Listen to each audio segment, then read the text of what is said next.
When I first walked in, I couldn't talk. And so I said, Savannah, you've just got to talk. You've got to talk for me. I'm really good until I have to speak about it. I'm not really good, but I'm fine until I have to speak about it. What really stood out to me about Janelle in this last episode, beyond the heartbreaking loss of her son, was her quiet, unshakable strength. She made no apologies for who she is. When she said that she and some of her kids just aren't the emotional display type, but still feel things just as deeply, I admired that so much. No awkward disclaimers, no "I know this sounds weird" qualifiers, just an honest, matter-of-fact statement. That's who they are, take it or leave it. And then there was that moment at the animal shelter. Janelle turns to Savannah, and in the most composed voice possible for someone holding back a tidal wave, basically says, "I can't do this right now," and hands her the bacon. No drama, just raw honesty. It was quietly devastating and completely beautiful. Savannah didn't flinch, no hesitation. She just stepped up for her mom like it was second nature. That's the part that really got me, the way they show up for each other. Janelle's strength gives her kids permission to be exactly who they are, even if the world doesn't always get it. And Savannah? She handled that moment with such grace. I would have been a puddle on the floor. That kind of bond, the mutual protection, the unspoken understanding, it's rare and it's powerful. Yo, what's up everyone? Welcome back to ThreadoraTalks, where the conversations are always next level. I'm your host, Jenna, and today, we're turning things up a notch. Trust me, this is one video you do not want to miss. So let's dive right in. Cody claimed Gwen had come to his house. Fast forward a bit, and Meri explains that Gwen actually showed up at Robyns and Cody's, only to run straight into Meri's arms and cling to her like a lifeline. So let's just be real here. Gwen clearly didn't find much comfort from Cody or Robyns. The person she instinctively turned to, emotionally and physically, was Meri. And sure, the OG 13 kids aren't exactly BFFs with Meri, but this moment said a lot. It showed that Meri, despite everything, is more of a comfort to Gwen than either Cody or Robyns. Gwen herself has said she and Meri have always had a close bond. In that moment, Gwen needed a mom, and thankfully, she had one. It was actually touching to see that both Meri and Gwen had someone to hold on to. They've had their own bond for years. I remember that party for Gwen and her partner. Was it the wedding shower? Can't remember, but Gwen was literally getting a tattoo at the time, and the whole gathering was just this thick cloud of awkward because of the fractured family dynamics. But when Meri walked in, she went straight to Gwen, who was lying there mid-tattoo, and immediately made it all about her. Classic Meri, but it wasn't performative. It felt like she was just desperate to show Gwen she was there for her, no matter what. It was one of those moments where I thought, people seriously underestimate how much Meri loves those kids. She didn't stick around all those years just for Cody. She loved the family. And over time, you can actually see how much she's grown. Yeah, she made mistakes with Leon and the rest of the kids, but she owned them. She showed real remorse. She put in the work, especially with Leon. Meri's behavior hurt them, and she didn't hide from that. She changed, and she made herself into someone Leon could feel safe with. That's not nothing. And don't forget, Isabel and Gwen were both super close with Meri when they were little. That relationship has history. Also, can we talk about how sad it was that Gwen had to ask if it was okay to come over to her dad's house? Like, what? My adult daughter doesn't ask for permission to come over. She just checks if I'm home. My house is her home. Period. Especially during something emotionally heavy. Gwen asking to come over tells you everything about how cold and unwelcoming Cody and Robyns' house feels to the OG kids. It's not a home, and it's definitely not safe. Robyns isn't their mom. She's the gatekeeper who controls access to their dad and makes them feel like outsiders in what should be their own family space. I've got a theory about what really upset the family at Garrison's funeral, specifically the smaller, private one held right after he passed. I think it all started there. My guess? Robyns suggested they film the real funeral that would happen later in Wyoming. It actually tracks with Kody's repeated insistence on just wanting to take his son home. And now this latest episode where they make a whole pilgrimage with his ashes. He went on and on about how he was the first to hold Garrison. Cue dramatic music. But if you've paid attention over the years, Gwendolyn already let it slip that Robyn once asked her why she couldn't have waited to be born until the cameras were rolling. So yeah, suggesting the Wyoming burial be filmed. Sounds exactly like something Robyn would do. Great for ratings, right? Yes, that's sarcasm. It would also explain the tension. Janelle, Maddie, and Caleb all talked about being in Wyoming for the burial. But Robyn and Kody's version? It felt like only their little bubble of a family made the sacred journey. Very curated. Very TLC special presentation. I don't know. It just hit me while watching last night, and suddenly all the pieces fit. We'll probably never know for sure, but one thing is certain, emotions run wild after a tragic loss, especially when the circumstances are already fraught. And let's be honest, Robyn has a history of knowing how to work the system. She got her backyard landscaped on TLC's dime back in Vegas. Why not turn a burial into a network-funded family road trip too? As for Kody and his solemn pilgrimage, I don't actually think he was trying to grab attention. I think in his own twisted way, it meant something to him, that he was the one to carry Garrison's ashes to their final resting place. Because the truth is, Kody wasn't there for Garrison. We all know it. They all know it. And shockingly, even he seems to be admitting it now. After everything that went down, his black and white good family versus less good families mentality, his stubbornness, his absence. This was his last chance to show up. And for that part, I get it. I'd have wanted him to drive those ashes too. But, and I say this knowing it might sound harsh, it would have been a lot more meaningful if Robyn and her clingy, perpetually baby children weren't part of that final trip. Garrison clearly felt that Robyn played a role in Kody's absence, and yet there they were, front and center. I get it. The family is grieving an unimaginable loss with Garrison's passing, and that grief runs deep for everyone. But did I really just hear Kody say he doesn't know what he could have done differently? Are you kidding me? Yes, I'm empathetic. Yes, this is a heartbreaking situation. But come on, does he truly not see the role he played in all of this? His ego and narcissism haven't just destroyed his marriages. They've eroded every ounce of connection and love he had with his children.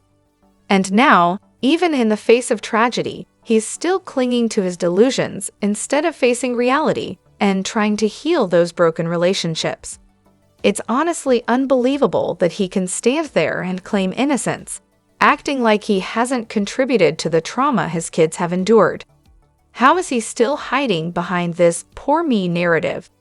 If he doesn't climb out of Robyn's shadow and show his children real love and compassion, this family is never going to recover. Period. He hands Robyn and her kids all the grace, patience, and emotional energy that should be spread across the entire family. Instead, it's like he's picking and choosing who deserves his love, and surprise, it's always Robyn and her kids. Newsflash, Kody, that's not how families work. Wake the hell up. You're running out of time, and if you don't change course soon, regret is going to eat you alive. #ACTIZ, and let me just say, this is textbook narcissism. I've seen it firsthand with my ex. It's always the same script. I'm right, I never really did anything wrong, and if I did, I had a great reason. Also, you're evil, and my new partner is a saint. Sound familiar? It's like they all got handed the same damn playbook. The worst part? Deep down, I think he knows. Last week's episode let a few things slip, phrases like unreconciled, and I thought there'd be more time. Those are not the words of someone completely in the dark. That's guilt leaking through. He knows he was part of the problem. He just can't say it out loud. Watching that recent episode again, the one where Janelle and Savannah visit the Humane Society, just lit a fire in me. The place was flooded with support, a beautiful tribute to Garrison's legacy. And where was Cody? Nowhere to be seen. Of course. Once again, it's like he's trying to rewrite the narrative. This is your child, as if fatherhood is optional when the spotlight dims. We all know the reason, don't we? Robyn can't let Kody roam around unsupervised. Heaven forbid he show up for his other children without her there to script his every move. It hits a nerve for me because I've lived through something similar. 3 years ago, my son tried to take his life on Christmas Day. I found him just in time. After the ambulance and police left, I called his dad, my ex. Despite terrible weather and his own health issues, he showed up at my house by 10:30 that night. No hesitation. We went to the hospital together. We met with psychiatrists and doctors together. That's what parents do, or at least that's what real fathers do. So no, I don't understand where Cody's head is. If it were me, I'd be there with all of my children, every one of them, united in grief, united in love. But Cody, he's MIA, again. And it makes me hate Robyn even more, because let's be honest, she's not just speaking to him, she's speaking for him. She has been since COVID. And here's the thing, Garrison left a legacy, not a trail of neglected children questioning their worth. A legacy, and maybe, just maybe, that's what really gets under Cody's skin. Oh, out of sight, out of mind, right? What really got under my skin, aside from the usual Robyn nonsense, was Cody casually saying Garrison's poster would always be in the garage. Seriously, the garage?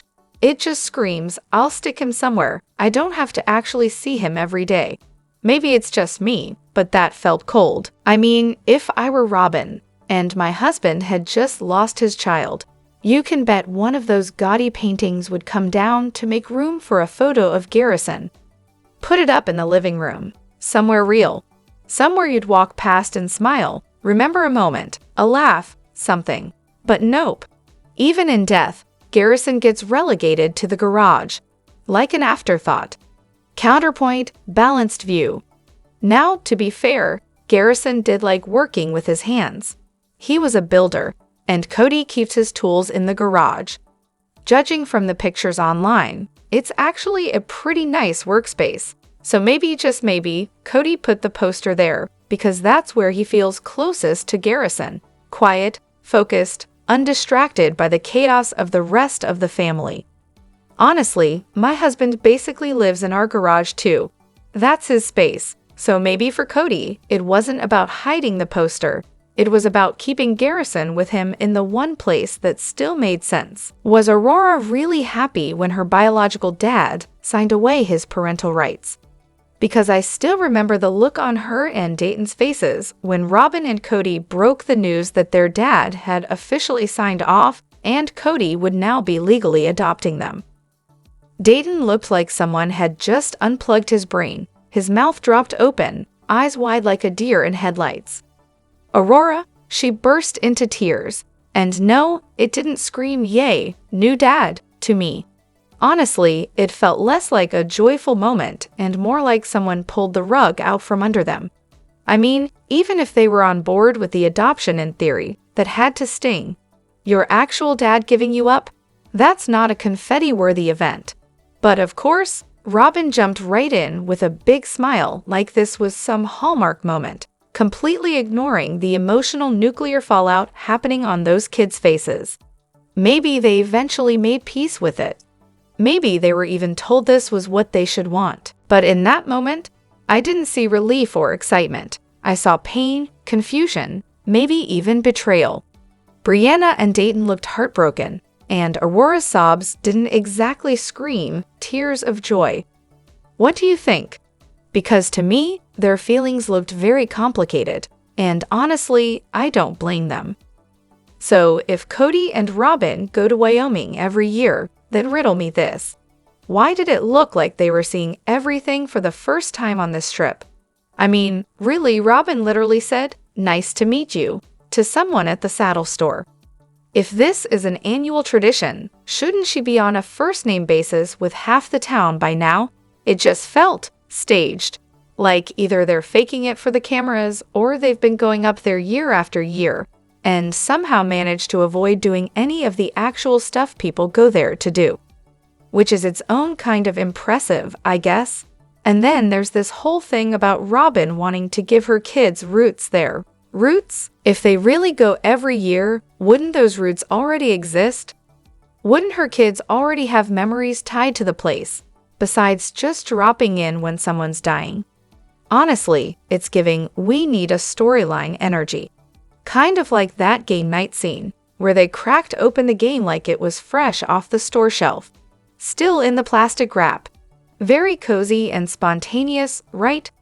What gets me is that Robyn's acting like she has to force this emotional connection to Wyoming. Like she's trying to retroactively compete with the history the other wives and their kids already have there. But let's be real, if this trip was such a regular thing since she joined the family, we would have seen it on the show before now. Just saying. It seems way more likely this was something Cody and the OG3 actually did every year. And once Robyn showed up, it stopped. That's probably why her kids don't feel any bond to the place. They were never really part of that tradition to begin with. Alright, now I want to hear from you. Sound off in the comments and let me know where you stand. Agree, disagree, or something in between? And if you're enjoying the vibe, hit that like button, subscribe, and ring the bell so you're always in the loop. Your voice counts, and I'll catch you on the next one. Thanks for hanging with me.